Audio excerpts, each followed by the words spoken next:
escuela por ahí la dejo en la clase pidiéndole disculpas, pero tuvo un problema ahí en lo que fue la publicación del anuncio de la clase, pero reitero, a esta hora es mi clase y podríamos hacer otro tipo de actividades también a través del Classroom. Les recuerdo que la modalidad virtual no nos permite una libertad absoluta, pero bien. Entonces, nosotros habíamos hablado ya de todas las cuestiones militares romanas, tratamos de describir cómo eran sus legiones, pero les indiqué que, y podríamos decir que una de las enseñanzas más importantes de la historia es que un imperio o un poder, cualquiera de ellos, sobre un conglomerado de personas, no se puede mantener solo sobre la fuerza, sobre el uso de la fuerza, y mucho menos uno extenso, ¿no? Es imposible, porque recuerden que en la medida que esto, mientras más pequeño, todavía podría a través del uso de la fuerza mantenerse, pero generalmente no sucede esto, ¿no? Los estados, como los que tenemos hoy en día configurados, esos podríamos tomar como ejemplo los que hacen parte y que son los reconocidos actualmente en las Naciones Unidas, pues son territorios relativamente amplios, inclusive los más pequeños. Pero bien, entonces, esto los romanos lo tenían muy claro, y tanto es así que ya yo les hablé de una constitución del emperador Justiniano que se llama la Constitución Imperatoriam Majestatis, en la cual él hace claramente alusión a que no solo por la espada se mantiene, por la majestad de las armas, dice, se mantiene su poder, sino que también a través de las leyes, o sea, a través del jus, o sea, a través del jus también es otra forma de,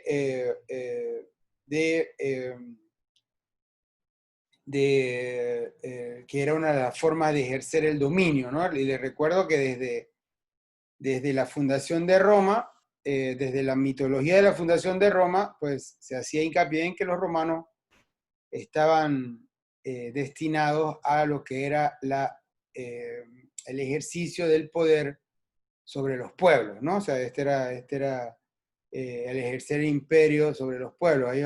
Habían otros pueblos que, como Grecia, con los que se comparaban, y que ellos de alguna manera se sentían inferiores culturalmente, filosóficamente, desde el punto de vista de los historiadores, geógrafos, astrónomos, ¿ok? Pero en lo que era el gobierno, en regere populus, dice ese paso de la Eneida de Virgilio, o sea, en regir, en tener, en gobernar pueblos, pues eso era su excelencia. Bien, bueno, de todas maneras, eh, en realidad, esos poderes que yo, como el que ejerce el derecho romano, que es una parte importante de esta clase que quería compartir acá con ustedes, en la Edad Media se vienen llamando con un término que usamos hasta el presente, que se llama potencia, ¿okay? O sea, que ejercen un cierto poder, un poder más amplio que el de los individuos, van a guerras, hacen destrucciones, pueden cometer violaciones gravísimas, ¿ok? Y todavía hoy hablamos de grandes potencias, ¿no? Porque el término imperio, que es el que usaba los romanos para ese acto de fuerza, pues hoy en día tiene una connotación sobre todo a nivel de ese que quiere ejercer el poder sobre todo, ¿no? O sea que si hablamos de una fuerza imperial hoy en día, nos viene en mente, claro está, inmediatamente Estados Unidos.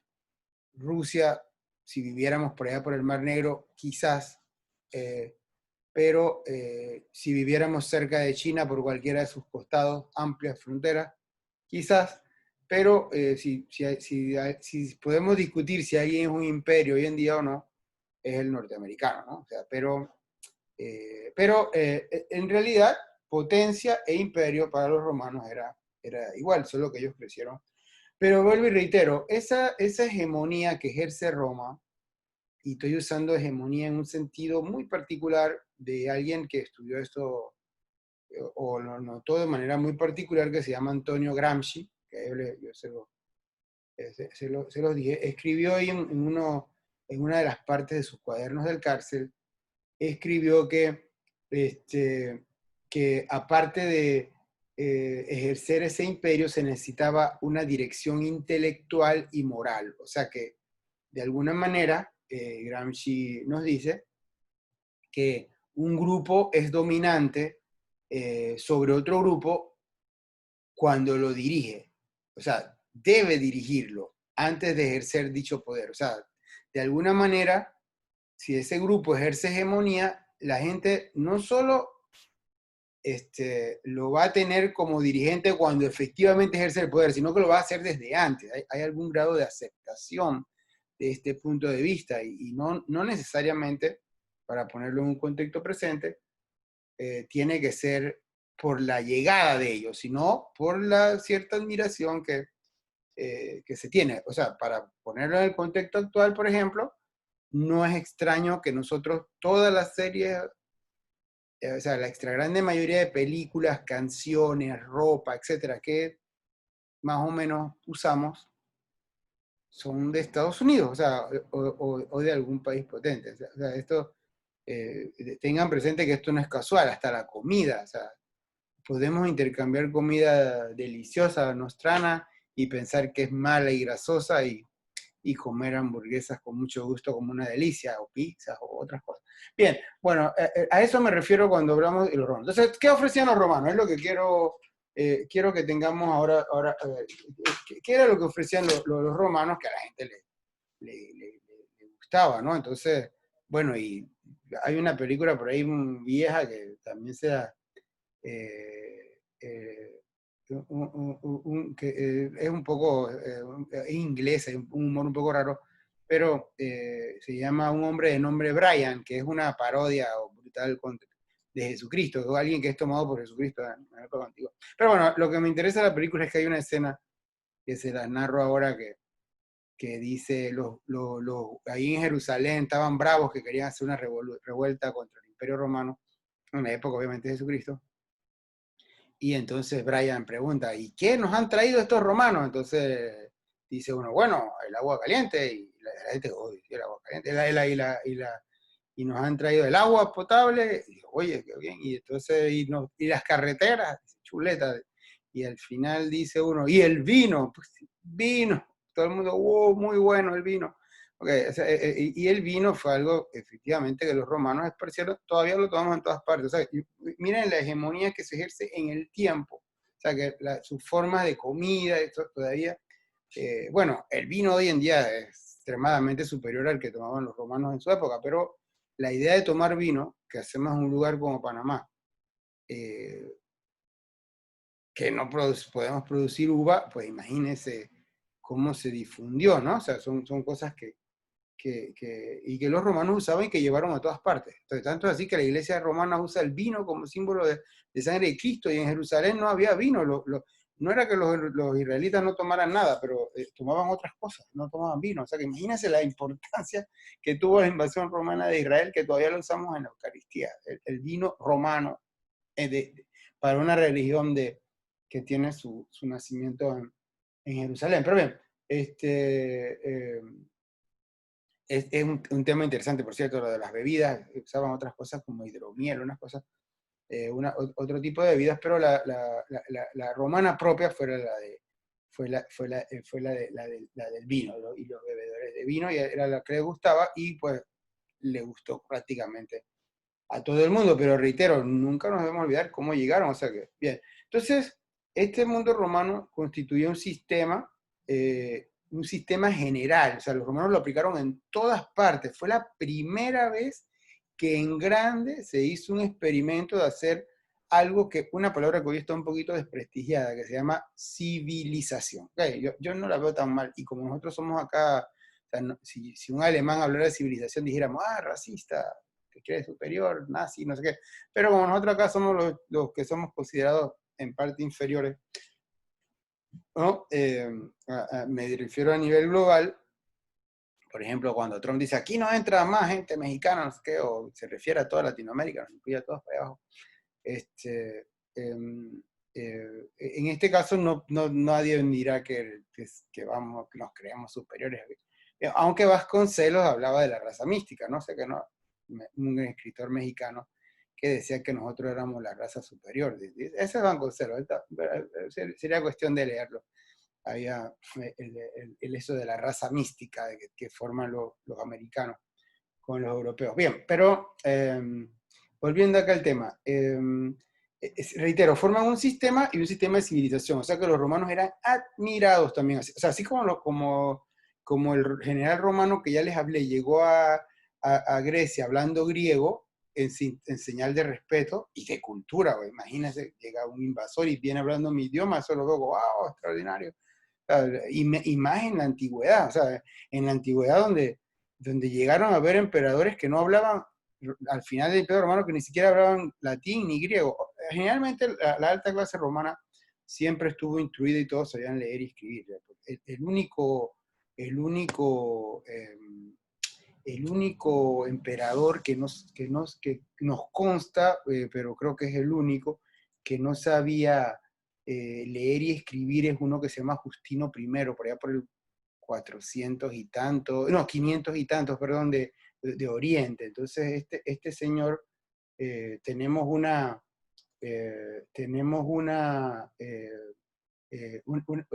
narración de él que nos hace, que a mí yo siempre me queda grabada, que nos hace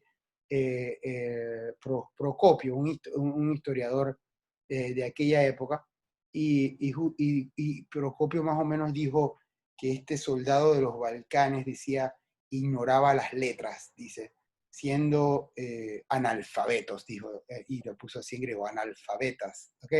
Analfabetas, y puso el primer caso entre los romanos. O sea que los emperadores romanos le parecía a Procopio, pues todos habían sabido leer y escribir, ¿no? Hasta que llegó el momento, pero o sea, lo normal era que fueran gente instruida, porque como ya yo les dije, para entrar a la clase alta y al cursus honorum, la persona tenía que instruirse. Mientras más estudiaba y se instruía, más alta clase llegaba. Hoy en día se da una correlación clara, que yo les hablé, entre pobreza y educación. Mientras más usted estudia, menos posibilidades tiene de ser pobre, casi cero.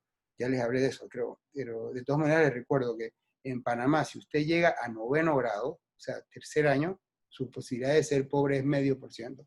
¿Ok? O sea que las personas que pasan 9º grado, como ustedes que me están escuchando ahora mismo, ¿ok? Pues muy pocas posibilidades de ser pobres. ¿Okay? Pero en el sentido económico que ya les dije, no, aquí, sobre todo en nuestra provincia, somos campeones de ser pobres teniendo 100 hectáreas y soy pobre, ¿no? O sea, eso es obvio, pero eso no es, o sea, ya les dije que tenemos dos medidas según los estándares internacionales. Ganar menos de $80, eres pobre mensual; ganar menos de $30, o sea, $1 diario, eres muy pobre, extremadamente pobre, ya no estemos por eso, ¿ok? En Panamá, nos lo recordó el presidente, tenemos 400.000 personas más o menos en ese estatus. Y ustedes entenderán que una familia pobre tiene 6 hijos más o menos, o sea que son 8 personas, esa estadística, y tiene que vivir con $1 diario. Entonces ustedes entenderán que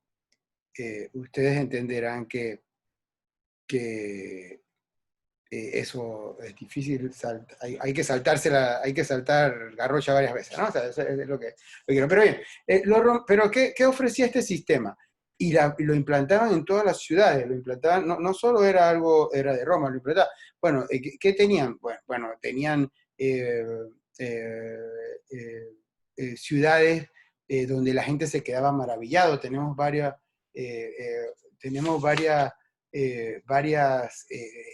escritores, por ejemplo, ese Estrabón, ese geógrafo que yo les hablé la última clase, que vio cómo se comportaron horriblemente los generales allá en Grecia, también cuando fue a Roma quedó, o sea, si uno lee a Procopio, más o menos viene la idea como cuando cualquiera persona llega a Nueva York o algo así, que dicen los neoyorquinos que cómo se conoce un extranjero, porque pasa mirando para arriba. O sea, porque claro, uno en estas ciudades queda de una manera, siente el impacto de una cosa tan mastodóntica. Bueno, Estrabón nos narra exactamente eso y para que tengan una época, eso fue por el reinado de Tiberio, o sea, entre el 14 y el 37 entre el 14 y el 37 después de Cristo, o sea, ya de Roma, o sea, imponente.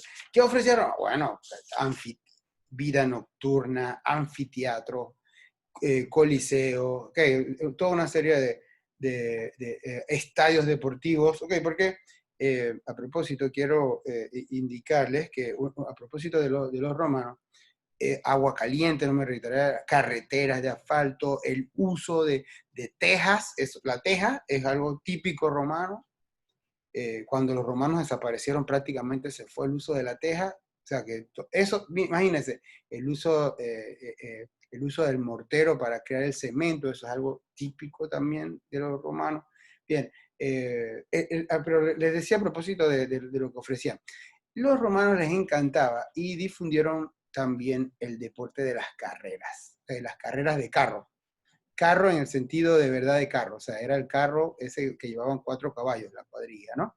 Bien, entonces generalmente los que manejaban los carros eran siervos, o sea, eran esclavos, pero eran esclavos que todo el mundo hubiera querido ser uno de esos siervos en Roma, porque eran admirados. Encontramos en las paredes de Roma inscripciones de como, fulanito, te amo, cásate conmigo. Los romanos escribían mucho grafiti. Tenemos una amplia colección de escritas en paredes romanas.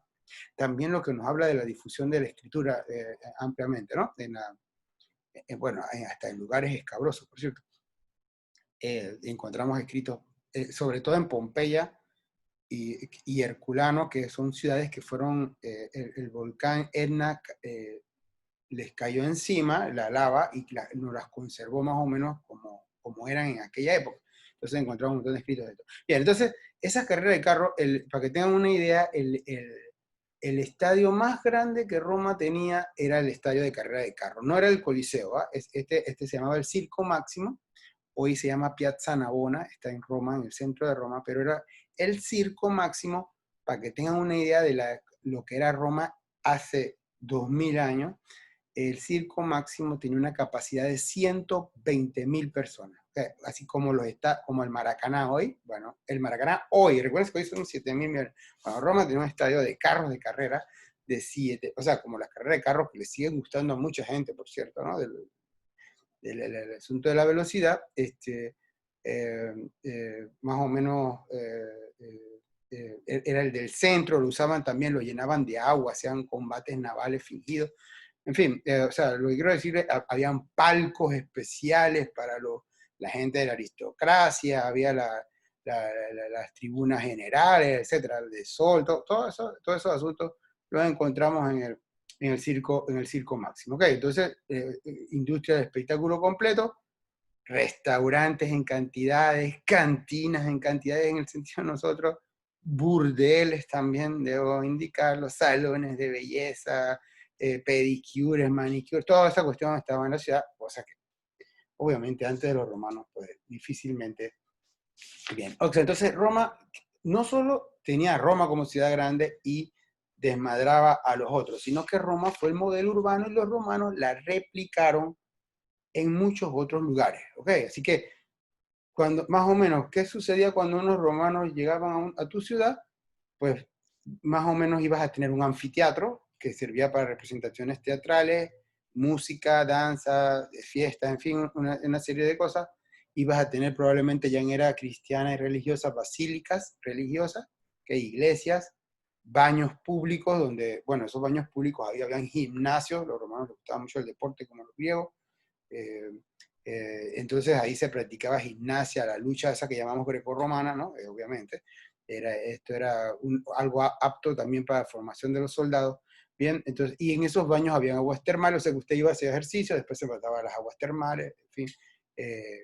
Bueno, estamos hablando y era ofrecida a toda la población. O sea, eso no era nada más para los aristócratas, eran baños públicos que los romanos ofrecían a la gente que, imagínense esos alemanes allá que vivían a la intemperie por ahí, encontrarse con un baño de agua caliente los domingos y gente haciendo, o sea, era una cosa o sea, estaban los circos, bueno, circo, como le digo, es por la forma, ¿no? Circo es círculo en latín, habían acueductos y sobre todo defensa, o sea, los romanos ofrecían seguridad, paz, las tropas romanas ofrecían eso y permitían entonces el comercio. Hubo un comercio enorme, extraordinario, por todas partes. Encontramos, o sea, encontramos productos africanos en Inglaterra, productos de Francia, en Italia, o sea, que hubo amplio, de mucho, eso cuando cayó Roma se fue. Es una de las cosas que nos prueban de una manera fehaciente, se introducen de una manera fehaciente que la caída de Roma fue una caída trágica para la misma forma de humanidad y de civilización que yo les digo. Ok, bien, entonces, ¿dónde voy? Es que de todas maneras también es importante recordar, y eso siempre tenemos que tenerlo del otro lado, y más cuando hay fenómenos así invasivos, como también, por ejemplo, si podemos hacer el mismo paralelo de los españoles o de los ingleses con América, ellos con América del Norte, nosotros los españoles con América del Sur, que de todas maneras estas maravillas que ofrecía tenían un precio. ¿Okay? ¿Cuál era el precio? Bueno, que tenían que estar sujetos y pagarle impuestos a estos señores. O sea, hicieron siervos a un montón de personas, ¿ok?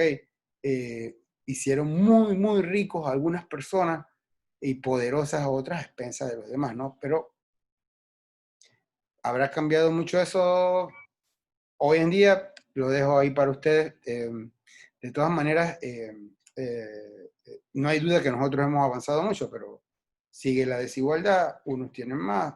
Generalmente si estás en el gobierno, pues te tiende a ir mejor. Bueno, esto es relativo, ¿no? Porque ahí tenemos a dos expresidentes hoy en la fiscalía, ¿no? Ya los vieron por ahí, a veces no es tan sencillo, ¿no? Pero de todas maneras, a dónde voy es que generalmente estos instrumentos permiten que haya injusticia, los instrumentos públicos, pero conociéndolo también nos permitirían hacer cosas mejores hacia el futuro, ¿no? Irlas mejorando. Bueno, eso es más o menos lo que les iba lo que les iba a decir hoy. Y entonces me queda solo un minuto más nada más y me voy un minuto más del tiempo nada más por un asunto. Y si hay alguna pregunta, con mucho gusto.